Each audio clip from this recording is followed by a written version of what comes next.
What's up, YouTube? Welcome back to the Cutlass Board Games channel. This is the final Path of Exile 2 episode, and it's going to be kind of a mixed episode where we're going to run through a slideshow first, and then we're going to go back into the game and have a look at some stuff. But this is the final episode of the Let's Play series, because a couple episodes ago, basically, I saw the sprawling end game and decided that, well, here's my new goal. I'm going to try and build a specific build, and if I can make it work, that's, what we're trying to do. And I feel like I've accomplished that. In the last video, I ran through the 3 elements build, where we have the Frost Wall, which applies Frost and also Shock, because it is extra lightning damage to the Archmage, and then the big Fireball combo, where it puts fireballs everywhere, everything gets shocked, and then use Cast on Shock to cast Lightning Conduit, which kind of kills everything. And it really just accomplished what I want. I don't know if the build is like insanely good, but it's kind of fun to play, and I've just been slowly kind of mapping through it. And I figured that now is a good time to come through and talk about what, like, the overall, like, let's look back at the entire experience of playing 50-something episodes, and then what I think needs to change from the game as it transitions out of early access. Now, this is going to be going live many months after this recorded. Today's date is the 8th of January 2025. I always record and schedule my stuff way in advance. It's just how I like to do stuff. But what that means is that some of the things I'm about to complain about might have changed since now. They might have released a patch that's fixed some stuff. They might have done some things to improve it. However, if I'm complaining about something now, and in the months later when this video finally comes out and it's still not fixed, I'm a little concerned, actually. I think it might never get fixed. But let's kick it off with some of my biggest complaints. The game crashes hourly. This is not just like an exaggerated take. This is literally, I record a 1-hour episode, and most of them have a crash in it. And this episode in particular, I've brought up the thumbnail because this is literally me fighting the final boss of the Temple of Chaos, and the game crashes. And we load back into the game, and it goes, well, you failed the Temple of Chaos. Also, you don't have a ticket to enter the Temple of Chaos anymore. I'm like, great. Also, shout out for me wearing the same shirt in this video and in that video, despite them being like 3 weeks apart. But it's really, really frustrating that every time you crash the game, your map's compromised, your Trial of the Sycamore run is compromised, your Temple of Chaos run is compromised, and it's not my fucking fault. I have a pretty good computer set up for this. And it's not just crashing because I'm recording stuff, it's crashed when I'm not recording stuff as well. And it's insanely frustrating. And the cost of the crash is too high. It's as if I've failed and died. Like, I didn't do anything wrong here. Why am I being punished for something? And the Trial of the Sycamore and the Temple of Chaos require the game to not crash for greater than an hour for you to receive the Ascendancy points. And because I can't fucking do that, Ascendancy points are impossible to get. These crashes specifically started after the first update that they deployed. So the actual first maybe 15 episodes are fine. There's pretty much no crashes in there from memory. And it's really weird that they deployed this update. They fixed a few things for sure, and then fucked it. I don't mean to dwell on this too much, but this is probably the greatest frustration point because the Ascendancy points are so important. And that sucks a lot. Enemies should never be hidden by terrain. This actually happens a lot. This one is a particular screenshot of the tower level on maps. There's a lot of these. You'll be playing exactly this level a few times. And this tower structure, you can see that there's 34 gold drops, a couple gold drops down here. In there is actually 40 skeletons. You wouldn't know this. And some of them are shooting spells and ranged shit at me because they can see me and I can't see them. and playing Fireball, which shoots out in a cone, maybe one Fireball can get through that tiny door, and so I can't hit them unless if I'm in the room, a thing that I can't do because they're all standing in the doorway, waiting to kill me as soon as I come close. I can't even see them. How am I supposed to fight like this? And this is not the only example of this. There's a few areas in other maps where there's just like a cliff face that covers over like a little alley that you're supposed to cross through. And if there's an enemy standing in it, you can't actually mouse over them to target them if you have like an ability or a spell or an attack that requires you to click on them, because they're hidden by the terrain. Like, you literally can't interact with it. We had a section recorded where there was a guy literally standing in front of me, and I can't see him to know that he's there, but he's not really hurting me, but I'm just not able to walk forwards, and I'm like, what the fuck is happening here? I can't see what's going on. This should never happen. This is literally a breach of the terms of release for consoles, where it says you should always be able to see your character at all times. It should never be obstructed by terrain. And it's happened to me a bunch of times. I literally have it show up in the playthrough. It's fucking ridiculous and incredibly frustrating, especially if something like this kills you, when it's like, I can't see. Why am I being punished for not being able to see? Right? You may have sensed the theme that this is a grumpy rant video. Next is, I never know when I'm stunned. My buttons just do nothing. And so this me, when I'm stunned and I'm trying to cast spells, or I'm trying to use mana pots, I'm pressing every fucking key on my keyboard, praying that I don't die. I'm mashing the spacebar to try and dodge roll out. I'm mashing all of my mana pots so that my health pots so that I don't die. And then what? Right? And then what? And then maybe if I'm lucky, I get to roll away and I survive. I should know when I'm stunned. A lot of games do this really well by having like a hit flash. Usually it's like a whiteness around the outside of the border, and you know you don't have control over your character because this thing is here, and you're like now trying to time it as soon as possible. You're probably just going to mash the keyboard anyway, but you know what's going on. This is an incredibly frustrating thing to die to when you're like, I'm pressing the buttons. If I had control of my character, things would work out, but no. I just don't know. This is going to be a running theme of the game punishes me for not being omniscient. But let's run into the next thing. This is deeply funny to me. I just wanted to show off the League of Legends You Have Died summary because I think that this is something that the game desperately needs. And in Googling for an image to use for this, I literally found a thread from the fucking Path of Exile forum saying, hey, could we get a screen like this? Because that would be fantastic. I would love to know what the thing was that killed me. If I fought an enemy and they did 5,000 damage to me, I'm talking like 100 to 0, and I died, I need to know, was that physical damage? Do I need more physical mitigation? Was that an element damage? Is my element resistance too low?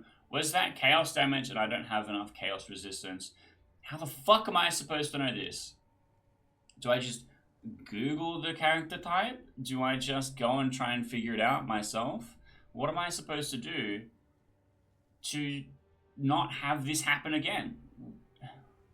How am I supposed to learn and get better at the game if I am not taught anything when I make a mistake? All I know is that I spontaneously died, and let me tell you, it happens a lot.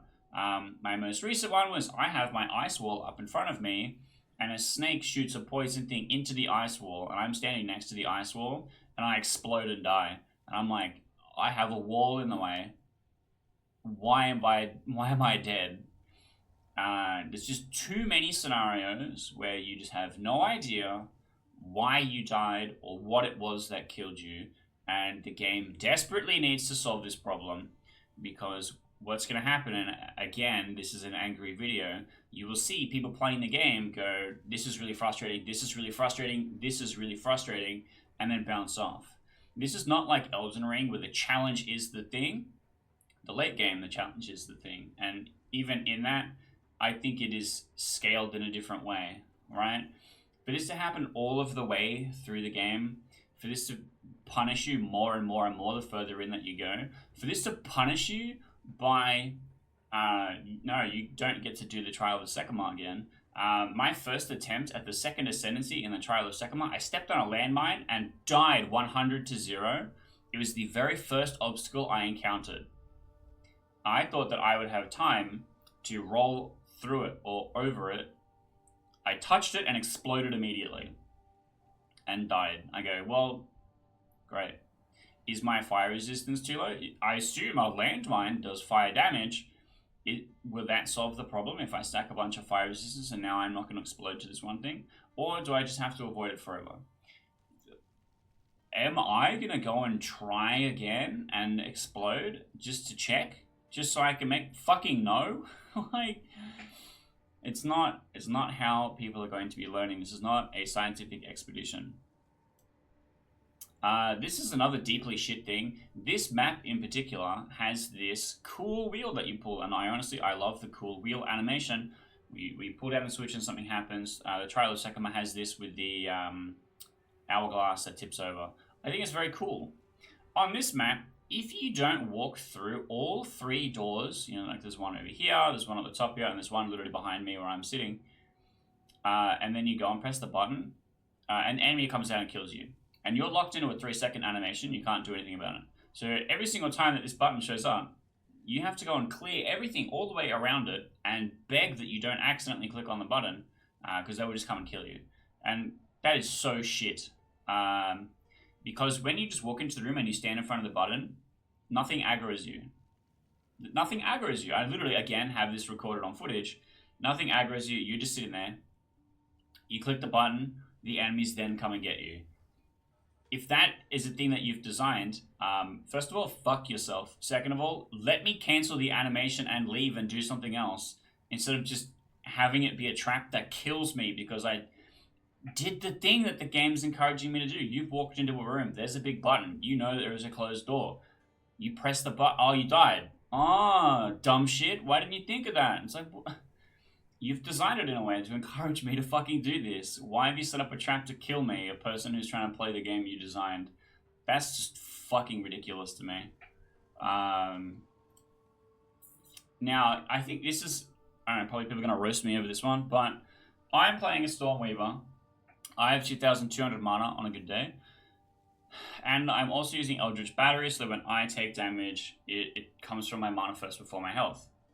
Now, my Mana Flask, which is not terrible, gives me 360 mana over 3 seconds, some of which is applied instantly. To refill my mana takes a lot, takes too much.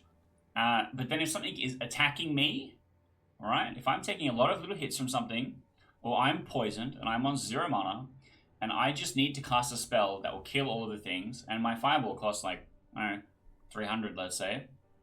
How many times do you think I need to press the mana pot so that I can cast fireball? Let me tell you, if I did not have recovery applied instantly, I would just die and I would never be able to cast spells. So that, I think that's deeply shit. I need to find a bigger number, or some other games have it's like it sets you to a percentage of your maximum and then adds a flat amount. So like, can you get me a Giga Ultimate Mana Flask of the set to 20% plus 300? Like, if I use the mana pot more than once, it doesn't do anything because it's set to 20%, but the natural 300 recovery will eventually do something. And it's just, I don't know why this is such a frustrating thing, honestly. It shouldn't be. It's such a minor thing. And the way that I feel like that the end game should go is that damage should be more like a machine gun than a one-shot kill, and that you should die because you have no flask charges remaining. Which currently there's no fucking point because the damage dealt to you is greater, so much greater than you could ever possibly recover with a flask. That 99.9 billion% of my deaths, I have full flask charges. So, why do they exist? I should just reach the end game and they give you a unique flask that just stops doing something but gives me stats. If they've become fucking irrelevant, at least make them do something. Why have I this fucking prime real estate on my keyboard reserved for something that accomplishes nothing. I think it is very silly. Now, I actually went and got this screenshot. This is a thing that happened to me and I died. This is a thing that has happened a few different times and it's just really not clear why. This is the courtesan. You can find her in Ogham Manor. She's usually like the, I don't know, the boss of the little mob of her little guys that run at you, and then she will come on and after, and she shoots these blood spears at you, which you can see on the screen, and they just go over the frost wall. Just over the top. Some projectiles just sail over the top of the wall. Why? Why do this? As you can see clearly, the wall is not broken. It's taken some damage, but there is this 2 spears that are very clearly on the other side of the wall and do hit me. I took this screenshot in the level 15 Ogamana, so obviously I would not die. But come on, man, how the fuck am I supposed to know that that's how that works? I put up the wall so I don't get hit by things. If something is still going to hit me, what's the point? What's the point? And like the courtesan is the most obvious answer. There's like some enemies that will lob things, and like the projectile path is literally an arc. And I'm like, okay, sure, that makes sense if it goes over the wall. It's really clearly, you know, communicated to me. With this, you could be like, oh, but Keith, the wall is here. You are here, and she's on the other side of the wall. And this, you know, the blood spears come like this. I'm like, well, yeah, that's because she's standing right next to me. If she's across the map, it still does the same thing. When I died to this in the Let's Play, she like actually has a great distance from me, and it still hits me, which I think is shit. Be consistent in your game. So this is not the greatest slide that I have made, but proximal tangibility is not obvious enough. If you've watched a couple episodes of this playthrough, you should know I curse proximal tangibility constantly. But this is I thought it was really unlikely that I was going to just randomly bump into one to be able to find it and get a screenshot. So this one's just from Google. But proximal tangibility, it literally is just not obvious. And I spend so much time, I'm like, oh, I'm dumping all this stuff in. Oh, they must be like immune to lightning. They must, you know, just be so tanky. And it's like a little crab or some shit. And then it finally gets within range of me and I start actually doing damage to it because I had no idea it had proximal tangibility the entire time. Because when you're fighting enemies, that little summary at the top there where it says Brutal Zeal the Stinking, that's not always there unless if you are specifically mousing over the enemy, a deeply frustrating and difficult thing to do if it's a little crab guy, right? So how the fuck am I supposed to read proximal tangibility if this thing doesn't stay on the screen the entire time when I'm fighting an enemy? Especially if it's the only guy around because I can't kill him. Why? Again, why? Why are you making these choices like this? It's deeply frustrating. And then my last gripe. This one I just think is weird, I guess. There's no Jeweler's Orb in the trade filter. Why? Everything else, literally every other thing, is there. Why is there no Jeweler's Orb in the trade filter? Why can't I trade people for Jeweler's Orbs? I want Jeweler's Orbs. Give me the orbs, man. Ugh. Alright, so now I'm going to kind of run through what we accomplished, where we got to, and maybe what's left in the game if I do want to go and play it casually, you know, off screen, so you can kind of get a vibe for what's going on. Let's start with just kind of what I have in my stash. You know, what did I bring to lunch today? I have a bunch of Gym Barrier and a bunch of Inscribed Ultimatum because I can't fucking use them. I just can't. I can't get Ascendancy points. I have a bunch of Charms, but again, I can't use Charms. I only have 1 Charm slot on my belt. This is literally something that I was asking for from like episode 20. We are almost at episode 60, and where the fuck is my 2nd Charm slot? I've just never seen a belt that's had 2 Charm slots. Why have that be a thing? That in 70 hours, I can probably check my exact Steam stats, but like 70 hours of the game, maybe more, I don't see a 2nd Charm slot in a belt. I don't think Charms are that broken for it to just be denied to me unless it's an insanely powerful item that has extra slots or some shit. I don't know. It seems so dumb. Seems so dumb. These are the gloves that I was using before. The current gloves that I have, whenever I change an item, I'll hold on to it for a little while and then probably end up putting it in the trade filter. Here is my leftover good stuff. So I actually had the 3 dragons mask drop, and I was like, wow, maybe I could use this. This is a really cool idea. So fire damage from hits contributes to shock chance. That's cool. I'm literally using cast on shock and fireball. So fireball could potentially add more shock. But hang on. It's already doing a lot of shock because I have Archmage anyway. And so the lightning damage from Archmage on literally all of my skills contributes to freeze instead. So okay, hang on, what if I try and freeze things? Is that going to be better? Should I try and change this so that I'm freezing stuff? Add more freeze builder? Well, the actual cold damage that I have from the frost wall, which can freeze things, becomes ignite chance and will ignite things. And I'm like, wait, hang on a minute, there's a thing on the skill tree that says frozen enemies and will ignite. I think it's a skill gem actually, maybe. But like frozen enemies take more damage from fire, and I'm like, this is just a whole build, maybe, and I think I can probably pass. just like happily pass on this. It just feels too hard. I got a increased damage, 5% spell damage, but it was the mana regeneration rate and the increased chance to ignite that I wanted. This is just kind of good, just good. And the other ones that I ended up picking instead to go on the tree is just extra lightning damage. Then we have Ice Tomb. So Ice Tomb freezes though, dealing cold damage equal to 10% of your maximum mana when hit. Doesn't do much for me. King's Guard Full Plate, which gives extra life, extra mana, 5% to all elemental resistances. And then stuff for endurance charges, a thing that I'm not doing. So I'm like, oh, I'll just hold on to this just in case. Ghost Wraith, where I've socketed 2 mana regeneration. I'll put it up here. 2 mana regeneration into it, and it gives me extra energy shield, and then extra chaos resistance, and then 50% of maximum life converted to energy shield.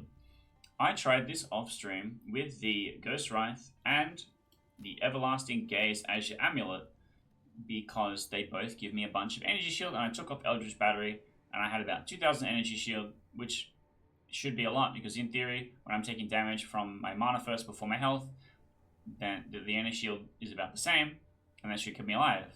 It should keep me alive, right? Well, actually, no. I exploded many times, went to XP 0, and was like, well, this sucks. I would rather just have Eldritch Battery instead. Because the mana regeneration for the mana is going to be so much faster than the energy shield. So what will happen is you'll get hit by the energy shield as a delay before it recharges, and then you are essentially at 10 HP for a period of time. Whereas Eldritch Battery doesn't have that problem as much. I don't have a flask that increases energy shield. I didn't put any real skill tree points into crazy extra energy shield stuff, and it just kind of didn't really work out. I think these are still good items, but they just haven't worked with the build that I have, and I didn't commit enough to making it work. I also have Ungil's Harmony, which is another one that I did try, because it gives massive extra crit chance, and I was trying to do a when the fireballs crit do a thing. So we had like the storm, the elemental storm from the ascendancy tree, where it casts an elemental storm on crit. So I try to get the highest crit rate possible, and then he casts a storm, and the storm kills the thing. But the storm doesn't cast fast enough, even with like the maximum number of things that you can plug into it to make it faster, for it to be good enough. So I kind of ended up moving away from that and went to cast and shock, which I have now. I still think it's a good item. I just don't think it particularly works. Painter's Servant, hello, MTG Legacy. Painter's Servant splits your 3 elemental types evenly. And now this is such a bait, actually. I'm using Elemental Conflux, which every 8 seconds will rotate to a new and different element. So it'll be like 8 seconds of extra cold damage, and then maybe 8 seconds of extra fire damage, and so on. And you would think that this would split all of that elemental damage and like even it, right? Because I have a lot of lightning damage and I don't have a lot of the other damage types, then this would help, funnel it and make it a bit more equitable. And it's just not good.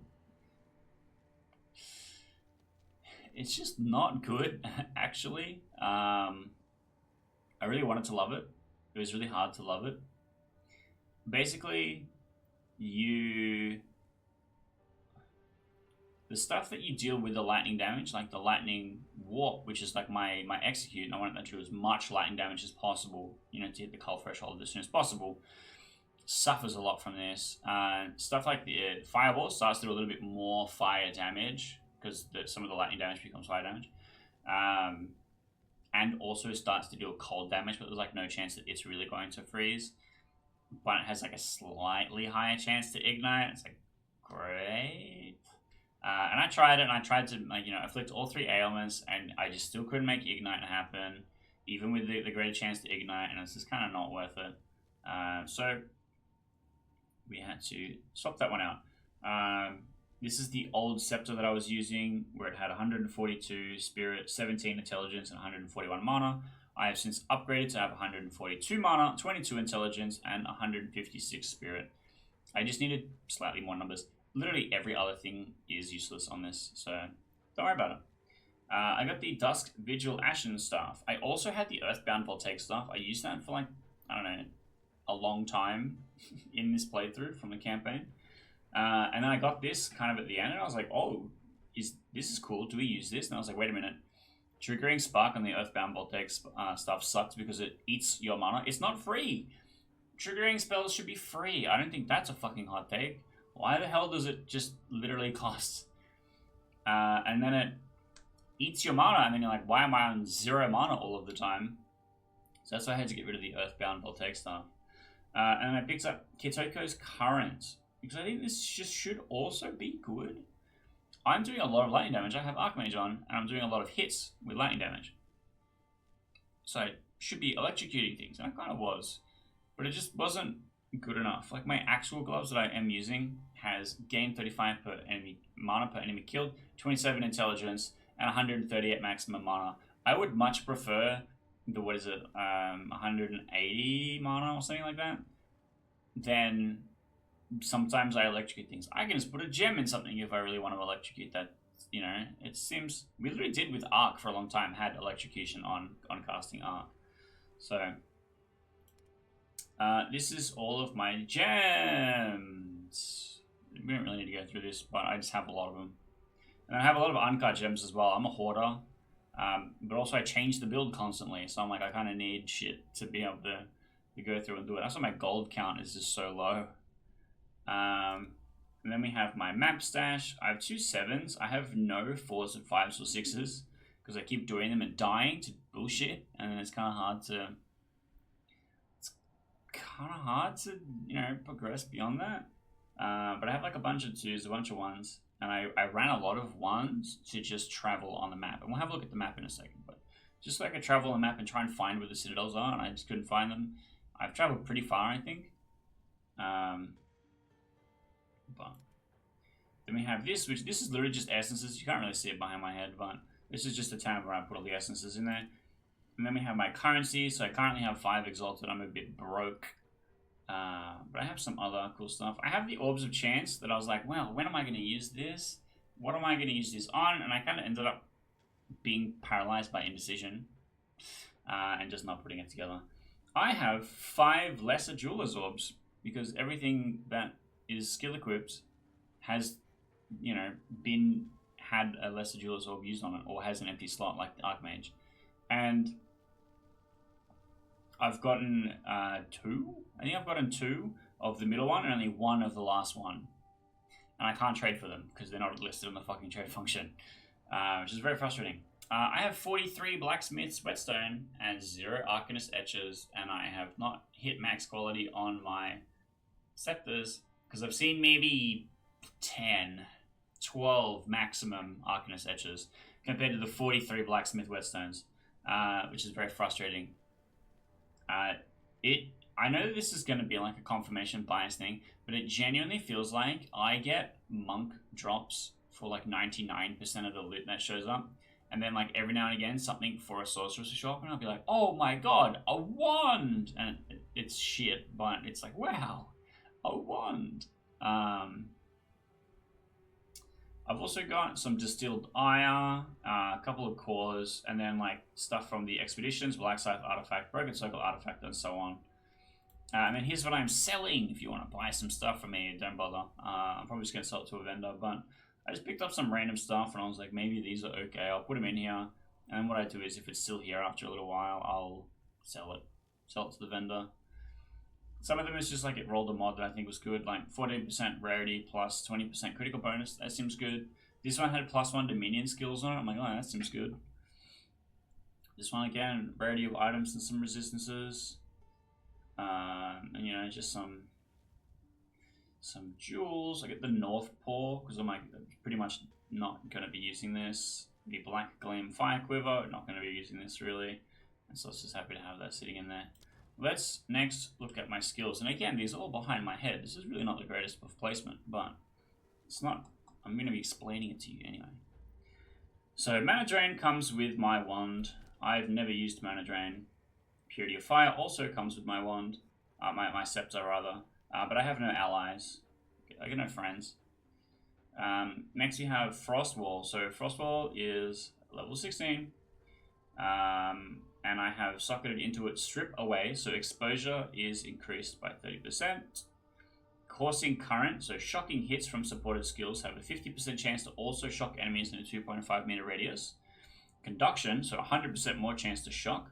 And then Lightning Exposure, supported skills inflict lightning exposure for 8 seconds on shocking an enemy. So I play the Frost Wall, and the Frost Wall does extra damage. It does almost triple its regular damage and lightning damage because of Archmage. And this damage is actually high enough to shock some enemies.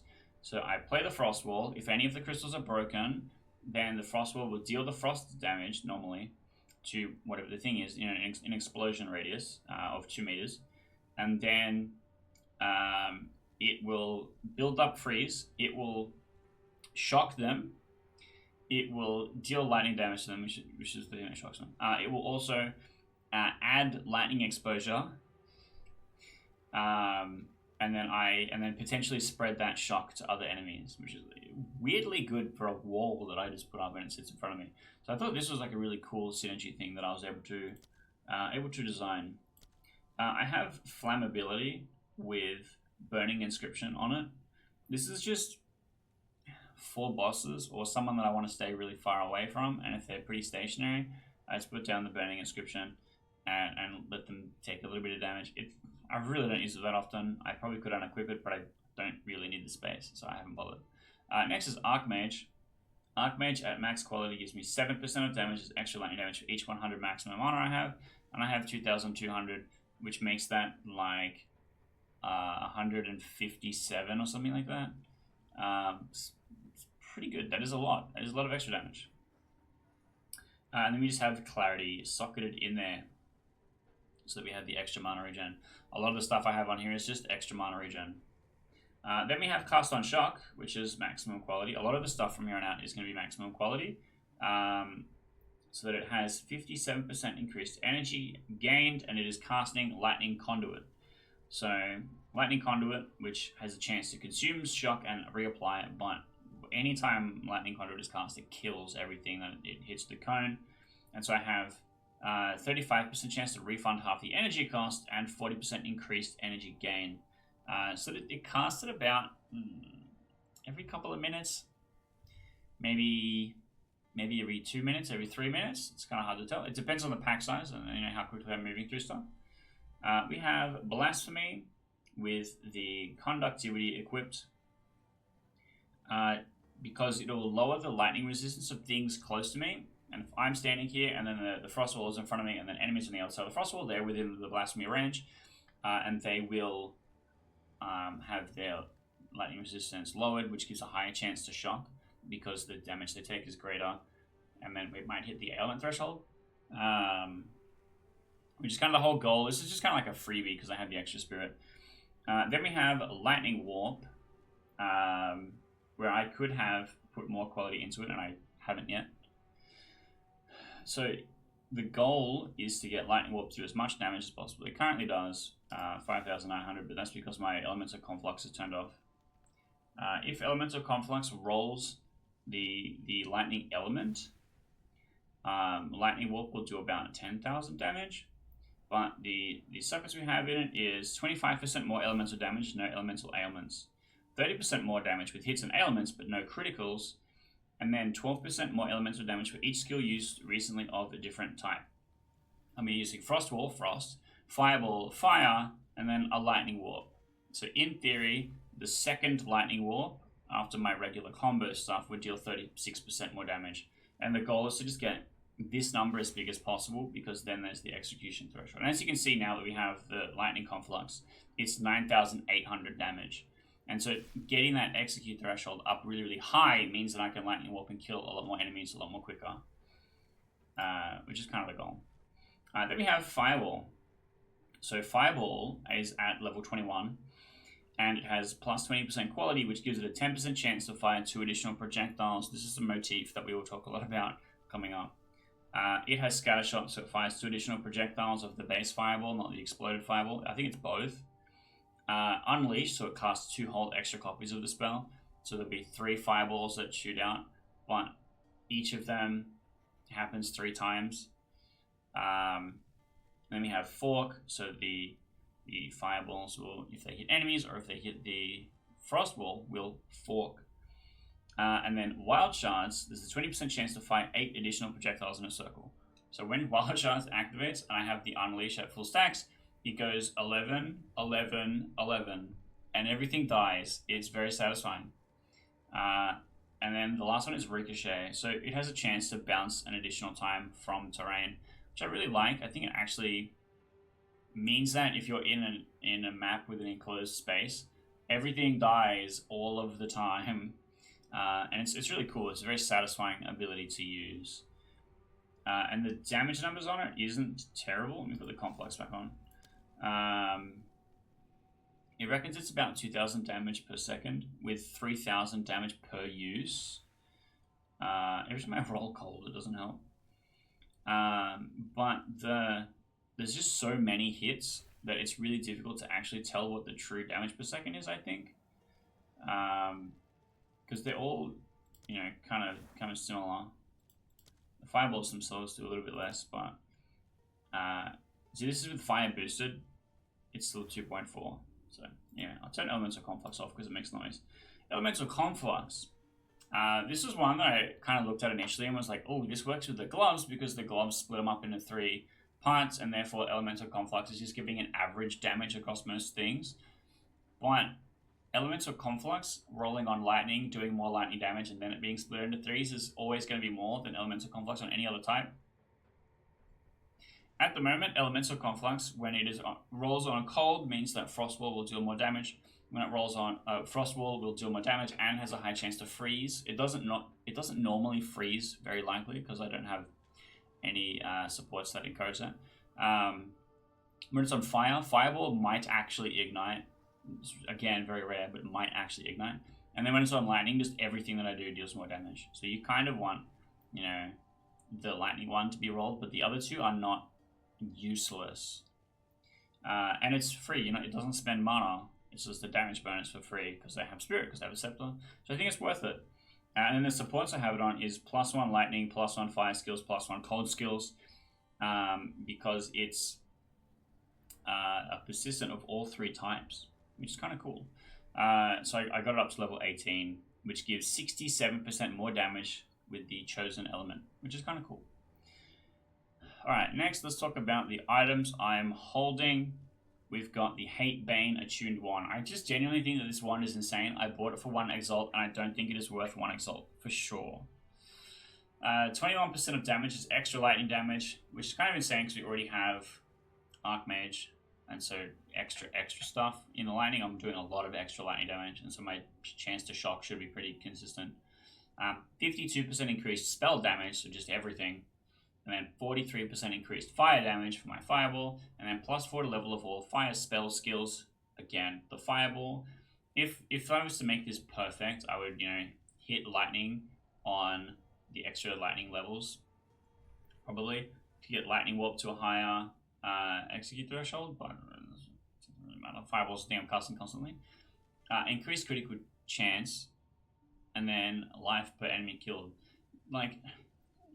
Unfortunately, we rolled life per enemy killed, but everything else is insane. Everything else is so good.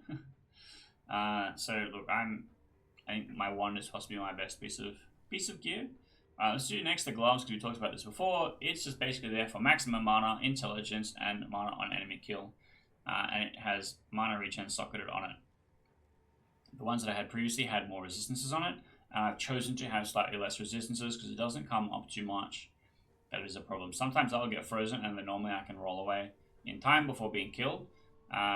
Some things will just deal 5,000 damage to me and I will die, and I have no idea of what I'm supposed to do, what I'm supposed to fix. So in that case, I'm just like, we'll just let it kill me. Every other thing that just does regular element damage doesn't kill me, and so that's fine, right? We have the same belt that I've had for 30 episodes. It just gives you some resistances. It gives me 106 mana.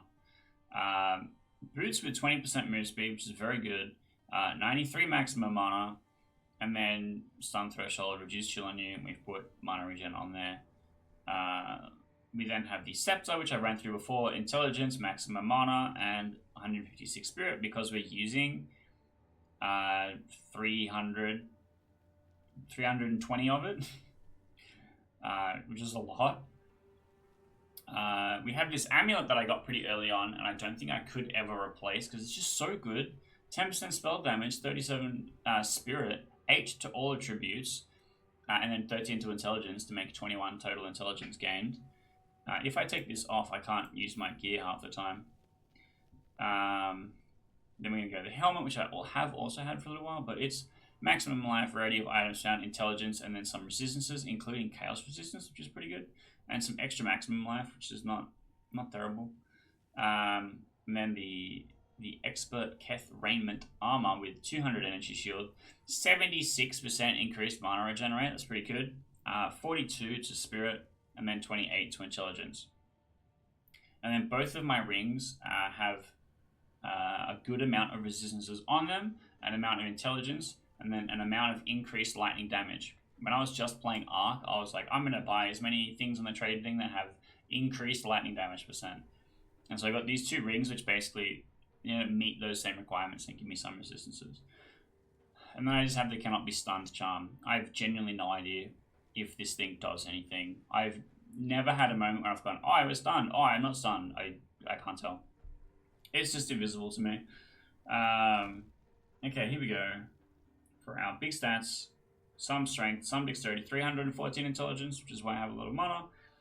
And I regenerate 205 mana per second, so if something is dealing less than that, I don't really take any damage. 335 spirit, which is pretty good. 0 block chance. I have 420 evasion rating, which means I have 0% evasion chance. Seeing this, I'm like, I'm never going to bother investing in evasion. Because I get evasion from what, right? Like,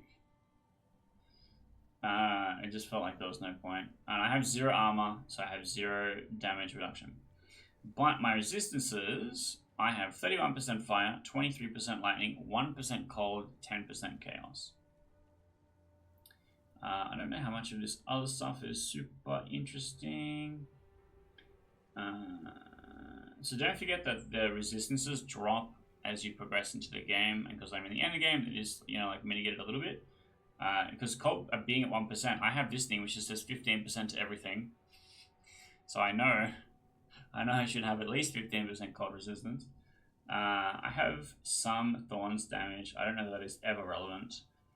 And then I have a nice move speed bonus. That's kind of it for that. Let's have a quick look at the passive skill tree. So I have all damage from hits contributes to shock chance, because the goal is to get as many shocks so I can use cast on shock, so I can cast lightning conduit. Not a big deal. But I like this one. Targets can be affected by 2 of your shocks at the same time, which means that when I cast Frost Wall, I can have 2 shocks on something from 2 different wall segment explosions. Also, lightning exposure. Also, Blasphemy applies minus lightning resistance. So they just have these 4 statuses on it so that they take more damage from my things. That's kind of cool. I really like how that works together. I would love to be able to spend extra ascendancy points and get permanent arcane surge and get the ability to cast, elemental storm for free, because I'm doing all 3 types of elements damage. I would love to have the elemental storm show up, but alas, no.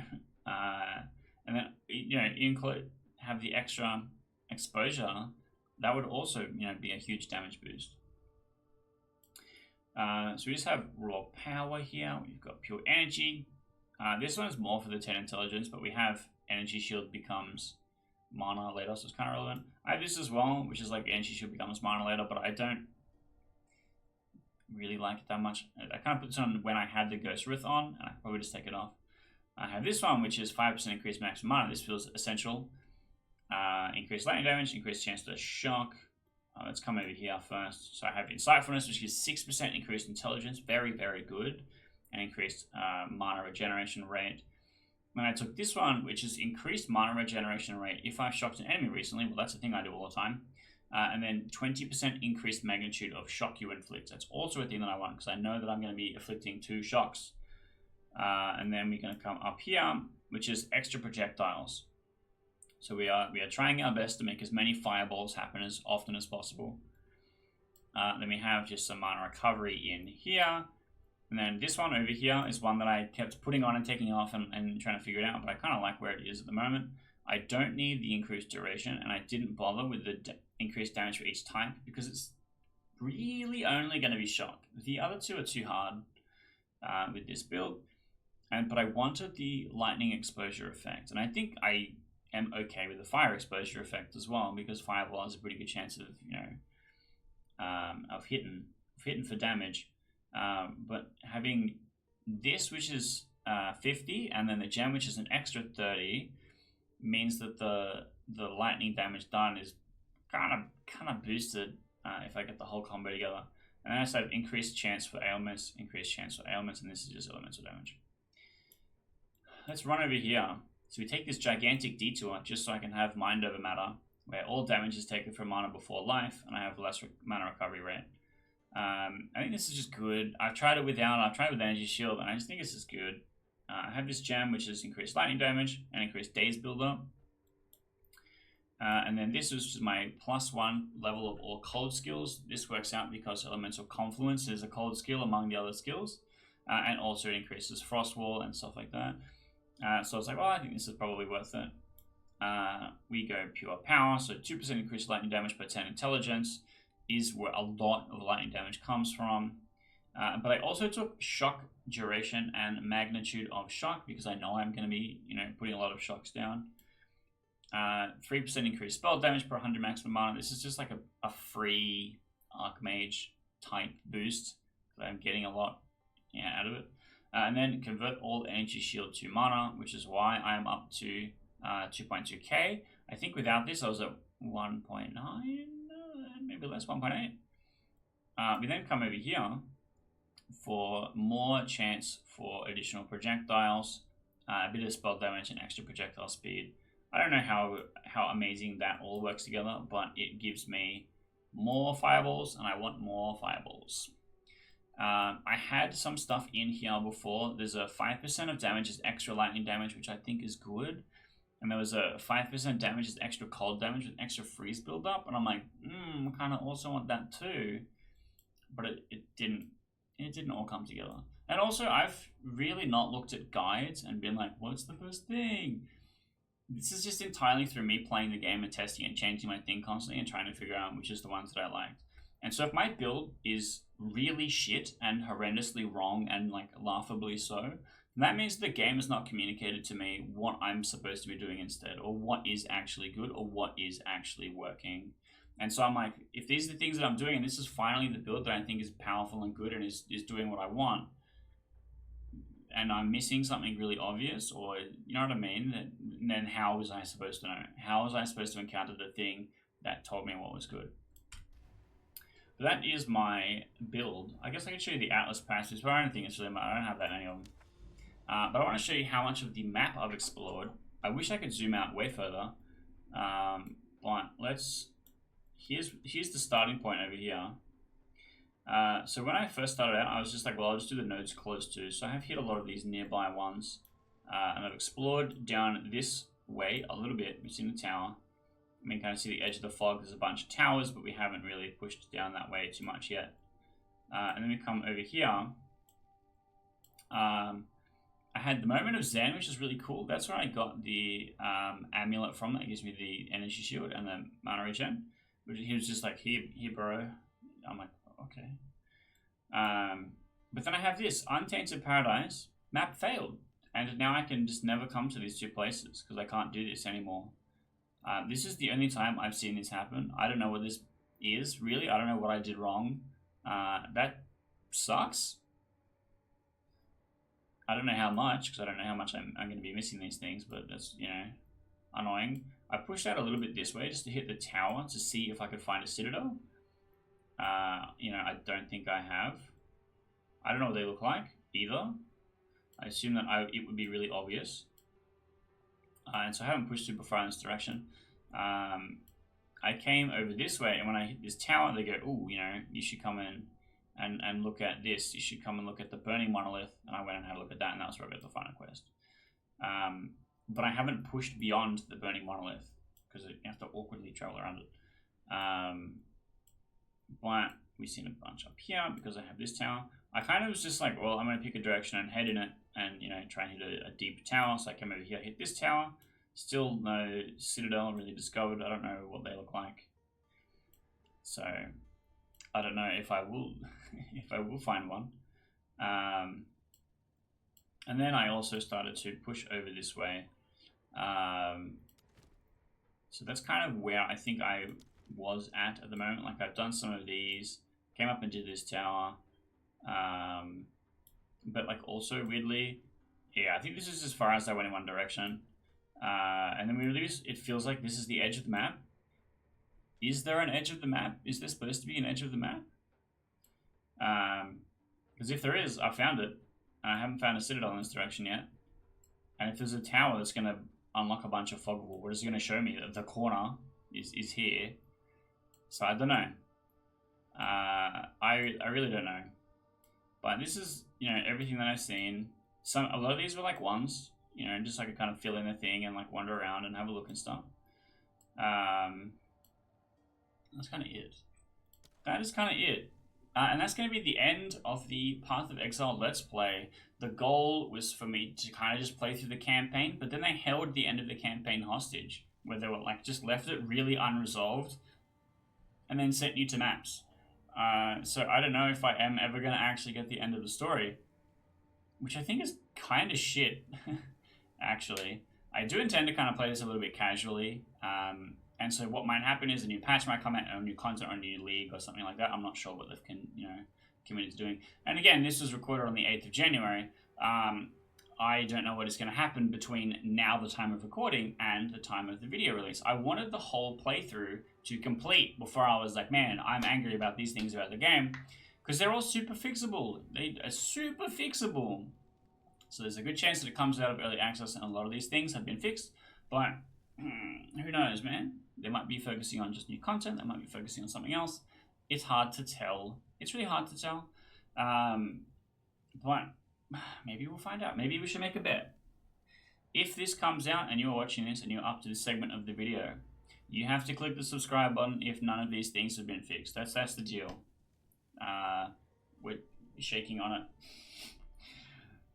But that said, the subscribe button will be on the screen alongside a few other things. I'm going to have the whole Path of Exile playlist up here. So if you do want to go back and have a look at the campaign or see how my build has changed in the different videos, you can go back and go, oh wow, he tried Eye of Winter. Oh wow, Ark was just being played for a million years. Oh wow, this is where he finally figured out, you know, Fireball and then Ice Wall and stuff like that. You can actually go and check those things out and see what the progression is like, see what my journey through the game is like, and how many times it frustratingly crashes for me, unfortunately. And then also there'll just be a random suggested video. We do a lot of goofy stuff on this channel, and maybe some of that will be interesting to you. I'm doing a couple of other Let's Plays now. We have the big Let's Play Ape Escape trilogy, which I've also been enjoying quite a lot. So maybe go and check that out as well, and then hopefully I will maybe come back to Path of Exile when there's some new content, maybe there's something else going on, and see if this game can bring me back